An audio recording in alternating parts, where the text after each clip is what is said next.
ஓம் சாய்ராம். ஷீரடி தெய்வம். 47ஆம் அத்தியாயம். வினைகளின் அறுவடை.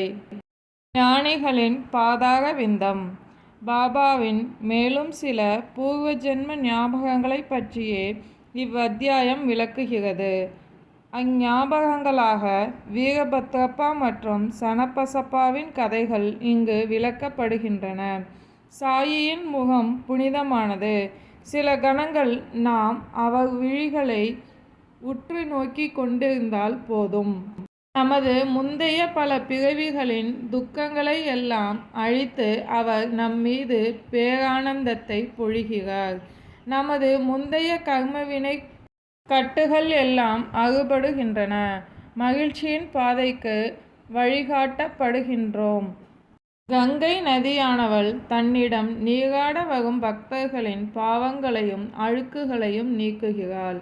ஆனால் தன்னிடம் குவிக்கப்படும் அழுக்குகளாகிய பாவங்கள் நீங்க தன்னிடம் ஞானிகள் வரவேண்டும் என்றும் அவர்களின் பாதார விந்தங்களால் தான் ஆசீர்வதிக்கப்பட வேண்டும் என்றும் மிகுந்த ஆவலாய் இருக்கிறாள். ஞானிகளின் பாதார விந்தங்களால் மட்டுமே இப்பாவ மூட்டைகள் அழிக்கப்படும் என அவள் உறுதியாக நம்புகிறாள். ஞானிகளுக்கெல்லாம் தலையாய முடிமணியாக நம் சாயி விளங்குகிறார். அவரால் தூய்மைப்படுத்தப்படும் சிலரின் கதைகளை காண்போம். இவை சாயி சொன்ன கதைகள். தவளையின் ஓலம். ஒரு நாள் காலை உணவுக்கு பின் ஒரு சிறு நதிக்கரை ஓரத்தில் மெல்ல உலவிக் கொண்டிருந்தேன். களைப்பாக இருந்ததால் சற்று இளைப்பாகினேன். அந்நதியில் கை கால்களை கழுவி குளித்து முடித்ததும் புத்துணர்ச்சி பெற்றேன். அங்கு மரங்கள் அடர்ந்துள்ள நிழற்பகுதியில் ஒரு வண்டி செல்லும் பாதையும் ஒற்றையடி பாதையும் இருந்தது. அப்போது இளங்காற்று மெல்லியதாய் வீசிக்கொண்டு இருந்தது. நான் புகைப்பிடிப்பதற்கு சில்லிம் தயார் செய்து கொண்டிருந்த போது ஒரு தவளையின் ஓலமிடும் சத்தத்தை கேட்டேன். சிக்கிமுக்கி கல்லை தட்டி நெருப்பை உண்டாக்கி கொண்டிருக்கும் போது ஒரு வழிப்போக்கன் என் அருகில் வந்து அமர்ந்தான். என்னை பணிவுடன் வணங்கி உணவு உண்டு இளைப்பாக தன் வீட்டிற்கு அழைத்தான். புகைக்குழாயை பற்ற வைத்து என்னிடம் கொடுத்தான். அப்போது அத்தவளையின் ஓலம் கேட்டது. அவன் அது என்னவென்று அறிந்து கொள்ள விரும்பினான். தவளையின் துன்பம். நான் அவ்வழிப்போக்கனிடம் ஒரு தவளை கஷ்டத்தில் இருக்கிறது என்றும் அது தன்னுடைய முந்தைய வினைகள் தந்த கசப்பான பலனை அனுபவிக்கின்றது என்றும் கூறினேன். நாம் முந்தைய பிறவிகளில் விதைத்த பழத்தின் பலனை நாமே அறுவடை செய்ய வேண்டும் என்றும் அதை பற்றி கதறுவதால் பலனொன்றும் இல்லை என்றேன். பின்னர் அவன் புகைப்பிடித்துவிட்டு குழாயை என்னிடம் கொடுத்தான். தானே நேரடியாக சென்று அத்தவளையை பார்த்து விடுவதாக கூறினான். அதற்கு நான் ஒரு பெரிய பாம்பு தவளையை பிடித்து கொண்டிருக்கிறது என்றும் அதனால் தவளை ஓலமிட்டு அழுவதாகவும் முற்பிறவியில் இருவருமே கொடியவர்களாக இருந்தார்கள் என்றும் அதன் பலனை இப்பிறவியில் இவ்விடம் இங்கு அனுபவிக்கிறார்கள் என்றும் நான் அவனிடம் கூறினேன். அவனும் வெளியே சென்று ஒரு பெரும் கருநாகம் ஒன்று ஒரு பெரிய தவளையை தன் வாயில் கவ்வி கொண்டிருந்ததை கண்டான். தவளை காப்பாற்றப்பட்டது. அதை பார்த்ததும் திரும்பி வந்த அவன் இன்னும் 10-12 நிமிடங்களில் தவளையை பாம்பு முழுங்கிவிடும் என்றான். நான் இல்லை, அப்படி இருக்க முடியாது. நான் அதனுடைய தந்தையாக பாதுகாவலாய் இருக்கிறேன். மேலும் நான் இப்போது இங்கு இருக்கிறேன். அப்பாம்பு அத்தவளையை தின்பதை நான் எவ்வாறு அனுமதிப்பேன்? நான் தண்டத்துக்காய் இங்கு இருக்கிறேன். அதை எவ்வாறு விடுவிக்கிறேன் என்பதை மட்டும் இருந்து சற்றே பார் என்று கூறினேன்.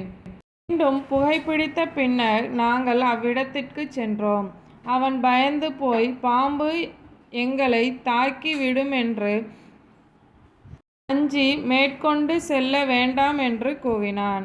அவன் கூறியதை நான் பொருட்படுத்தாமல் நான் முன்னே சென்று அந்த ஜந்துக்களிடம், ஓ வீரபத்ரா, உனது பகைவனான சனபசபா தவளையாக பிறந்தும் தான் செய்ததற்கு வருத்தப்படவில்லையா? நீயும் பாம்பாக பிறந்தும் இன்னும் கசப்பான பகைமையை வைத்திருக்கிறாயா? சி, உன் செயலுக்கு நீ வெட்கப்பட வேண்டும். உன்னுடைய பகைமையை இப்போதே ஒழித்து அமைதியாய் இரு என்றேன். இவ்வார்த்தைகளை கேட்டதும் பாம்பு தவளையை விட்டுவிட்டது. உடனே அவ்விடத்தை விட்டு அகன்று ஆற்றில் தாவி மறைந்தது. தவளையும் குதித்து புதர்களில் தன்னை மறைத்து கொண்டது. இதனை கண்டு வழிப்போக்கன் மிகவும் ஆச்சரியப்பட்டான். பாபா அவ்வாறு கூறியதும் ஒன்றையொன்று விலகி மறைந்தது ஏன் என்று அவ்வழிப்போக்கனுக்கு விளங்கவில்லை.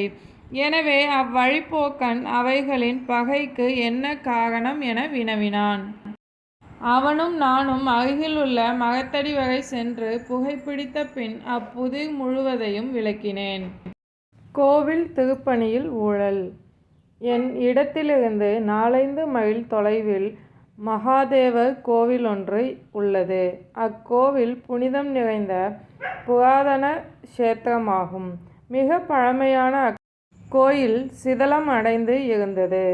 எனவே அவ்வூர் மக்கள் கோவிலை பழுது பார்க்கும் பணிக்காக நிதி வசூலித்தனர். அதற்காக பெருந்தொகையானது வசூலிக்கப்பட்டது. அதன் பின் வழிபாட்டுக்கான ஏற்பாடுகள் செய்யப்பட்டன. பழுது பார்க்கும் திருப்பணிக்கு மதிப்பீடுகளும் தயாரிக்கப்பட்டது. உள்ளூரில் உள்ள வசதி நிறைந்த ஒருவனை பொக்கிஷதாரராக நியமித்தனர். முழு பணியும் அவனிடம் ஒப்படைக்கப்பட்டது. ஆனால் அவன் செய்யப்படும் செலவுகளுக்கு கணக்கு எதுவும் வைத்து கொள்ளாமல் நேர்மையற்றவனாக இருந்தான். அத்துடன் அவன் ஒரு முதல் தரமான கஞ்சன். திருப்பணி செலவுகளுக்கு என சிறிதளவே செலவு செய்ததால் கோவில் வேலையில் முடக்கம் ஏற்பட்டது. வசூலித்த எல்லா பணத்தையும் அவனே செலவழித்து ஏப்பமிட்டு விட்டான். தன் இனிமையான பேச்சுத்திறனால் வேலையில் ஏற்படும் தாமதத்திற்கும் முன்னேற்றமில்லாமல் மெதுவாக வேலை நடப்பதற்கும் சாமர்த்தியமாக சமாதானங்கள் கூறினான். அவன் உதவி செய்தால் ஒழிய வேலை பூர்த்தி அடையாது என்று மக்கள் அவனிடம் கூறினர்.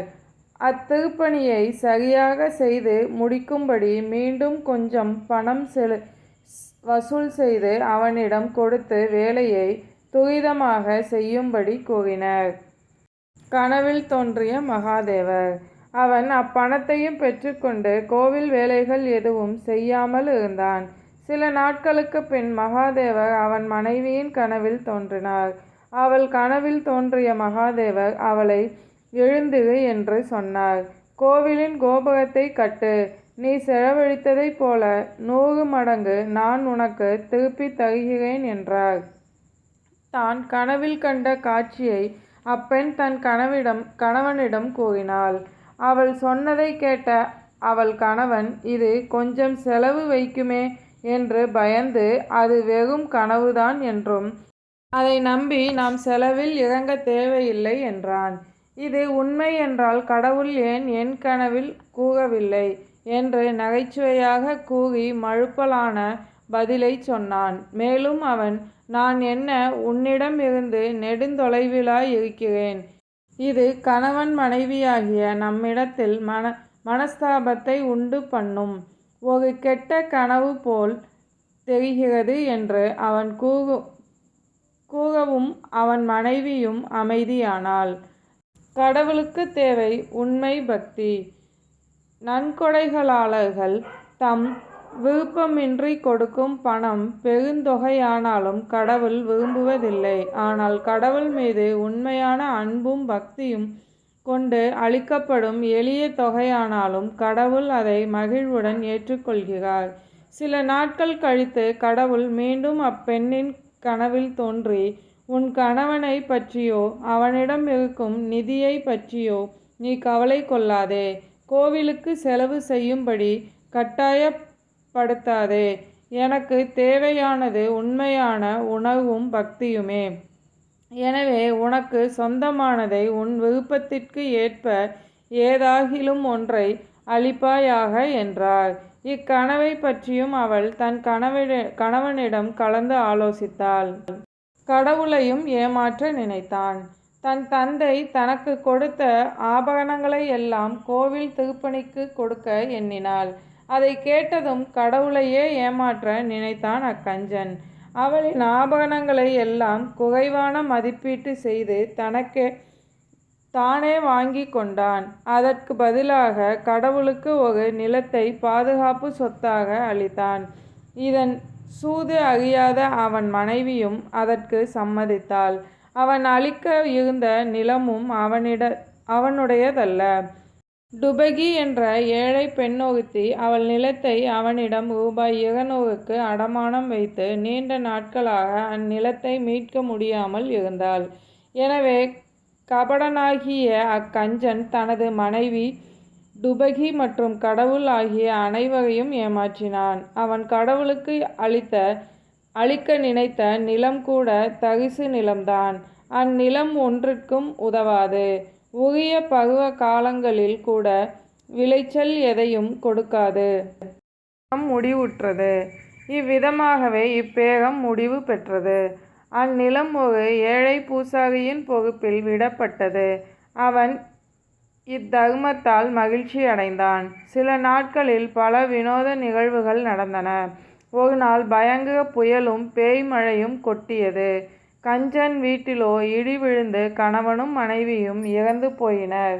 டுபுகியும் கூட மரணம் அடைந்தாள். அம்மூவரின் அடுத்த பிறவியில் அக்கஞ்சன் மதுராவில் ஒரு அந்தணர் குடும்பத்தில் பிறந்தான். அவனுக்கு வீரபத்ரப்பா என பெயரிட்டனர்.